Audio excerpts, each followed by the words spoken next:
এখন শুনবেন স্থানীয় সংবাদ।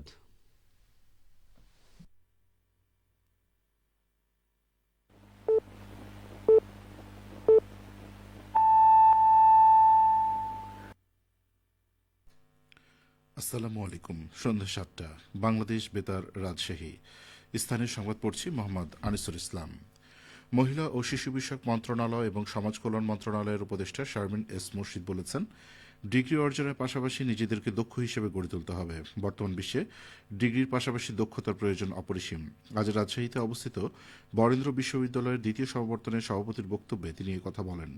তিনি সমাবর্তনের চেয়ার হিসেবে গ্রাজুয়েটদের ডিগ্রি প্রদান করেন। সমাবর্তনের মূল বক্তা হিসেবে উপস্থিত ছিলেন আন্তর্জাতিকভাবে স্বনামধন্য গবেষক ও প্রকৌশল বিজ্ঞানী, ইউনিভার্সিটি অব ম্যানিটোবা কানাডার ইলেকট্রিক্যাল অ্যান্ড কম্পিউটার ইঞ্জিনিয়ারিং বিভাগের অধ্যাপক ড একরাম হোসেন।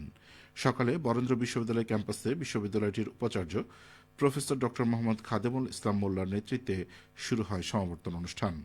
এবারের সমাবর্তনে সামার 2020 থেকে 2025 এর স্প্রিং সেমেস্টার পর্যন্ত স্নাতক সম্মান এবং স্নাতকোত্তর পরীক্ষায় উত্তীর্ণ শিক্ষার্থীবৃন্দ ডিগ্রি পেয়েছেন। বিভিন্ন বিভাগের মোট 5,375 জন গ্র্যাজুয়েট এই সমাবর্তনে ডিগ্রি গ্রহণ করেছেন।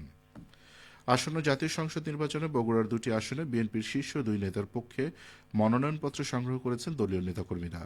আজ বগুড়া 6 সদর আসনে বিএনপির ভারপ্রাপ্ত চেয়ারম্যান তারেক রহমানের পক্ষে জেলা প্রশাসক ও এই সংসদ নির্বাচনের রিটার্নিং কর্মকর্তা তৌফিকুর রহমানের কাছ থেকে মনোনয়নপত্র সংগ্রহ করেন বিএনপির নেতাকর্মীরা। এরপরে বগুড়া 7 আসনে বিএনপি চেয়ারপারসন ও সাবেক প্রধানমন্ত্রী বেগম খালেদা জিয়ার পক্ষে মনোনয়নপত্র সংগ্রহ করা হয়। সিনিয়র জেলা নির্বাচন অফিসারের কার্যালয়ে গিয়ে মনোনয়নপত্র তোলেন বিএনপি চেয়ারপারসনের উপদেষ্টা হেলালুজ্জামান তালুকদার লালু। মনোনয়নপত্র সংগ্রহ শেষে হেলালুজ্জামান তালুকদার লালু সাংবাদিকদের বলেন, 1991 সালে এই বগুড়া 7 আসন থেকেই প্রথমবার নির্বাচিত হয়ে প্রধানমন্ত্রী হয়েছিলেন বেগম খালেদা জিয়া। এ সময় উপস্থিত ছিলেন বগুড়া জেলা বিএনপির সভাপতি রেজাউল করিম বাদশাহ সহ দলীয় নেতাকর্মীরা। সিরাজগঞ্জ জেলা উন্নয়ন সমন্বয় কমিটির মাসিক সভা অনুষ্ঠিত হয়েছে। আজ জেলা প্রশাসক কার্যালয়ের শহীদ শামসুদ্দিন সম্মেলন কক্ষে এই সভা অনুষ্ঠিত হয়। সভায় সভাপতিত্ব করেন সিরাজগঞ্জের জেলা প্রশাসক মোহাম্মদ আমিনুল ইসলাম। তিনি বলেন, জেলায় বেশ কয়েকটি মেগা প্রকল্পের পাশাপাশি নানাবিধ উন্নয়ন কর্মকাণ্ড চলমান। এই সকল কাজের বাস্তবায়নে স্বচ্ছতা নিশ্চিত করতে হবে। পাশাপাশি নদী ভাঙন রোধে চলমান কাজগুলো দ্রুত গতিতে সমাপ্ত করতে হবে।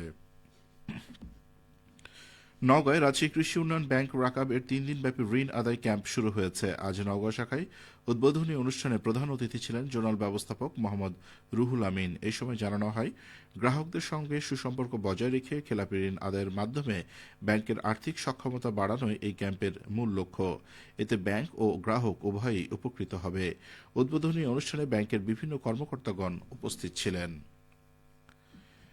নাটোর জেলার লালপুর উপজেলার বোয়ালিয়াপাড়া গ্রামে চিরনিদ্রায় শায়িত হলেন নিহত শান্তিরক্ষী মোহাম্মদ মাসুদ রানা। আজ বিকেল 4টায় তার মরদেহ সামরিক মর্যাদায় দাফন করা হয়। এর আগে বোয়ালিয়াপাড়া প্রাথমিক বিদ্যালয় মাঠে লালপুর উপজেলার সহকারী কমিশনার ভূমি মোহাম্মদ আবির হোসেনের নেতৃত্বে সামরিক বাহিনীর একটি সুসজ্জিত দলের গার্ড অব অনার প্রদান শেষে মোহাম্মদ মাসুদ রানার জানাজার নামাজ অনুষ্ঠিত হয়। নিহত মোহাম্মদ মাসুদ রানা 2006 সালের 7 জানুয়ারি বাংলাদেশ সেনাবাহিনীতে যোগদান করেন। কর্পোরাল মোহাম্মদ মাসুদ রানা গত 13 ডিসেম্বর সুদানের আবেই শহরে জাতিসংঘ শান্তিরক্ষা মিশনের একটি ঘাঁটিতে কর্মরত অবস্থায় সন্ত্রাসীদের ড্রোন হামলায় নিহত হন। খেলার খবর ক্রিকেট। রাজশাহীতে তারুণ্যের উৎসব উদযাপন উপলক্ষে আয়োজিত টি-20 ক্রিকেট প্রতিযোগিতায় চ্যাম্পিয়ন হয়েছে শিরোইল সরকারি উচ্চ বিদ্যালয়। প্রতিযোগিতায় রানার্স আপ হয়েছে কদমতলা স্পোর্টস ক্লাব। আজ বিকেলে নগরীর মুক্তিযুদ্ধ স্মৃতি স্টেডিয়ামে অনুষ্ঠিত ফাইনাল ম্যাচে 6 উইকেটে জয় তুলে নিয়ে শিরোপা নিশ্চিত করে শিরোইল সরকারি উচ্চ বিদ্যালয়।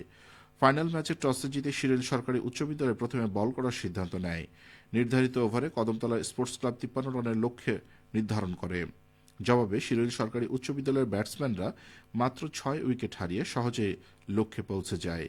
খেলা শেষে পুরস্কার বিতরণী অনুষ্ঠানে প্রধান অতিথি হিসেবে উপস্থিত থেকে বিজয়ী ও রানার্স আপ দলের হাতে ট্রফি ও ক্রীড়া সামগ্রী তুলে দেন জেলা প্রশাসক ও রাজশাহী জেলা ক্রীড়া সংস্থার সভাপতি আফিয়া আক্তার। সবশেষে আবহাওয়া। আজ রাজশাহীতে সর্বোচ্চ তাপমাত্রা ছিল 18.4 ডিগ্রি এবং সর্বনিম্ন 13.2 ডিগ্রি সেলসিয়াস। সন্ধ্যে 6টায় বাতাসে আপেক্ষিক আর্দ্রতার পরিমাণ ছিল 94%। রাজশাহী ও পার্শ্ববর্তী এলাকায় আগামীকাল সূর্যোদয় ভোর 6টা 45 মিনিটে। সংবাদ শেষ হল।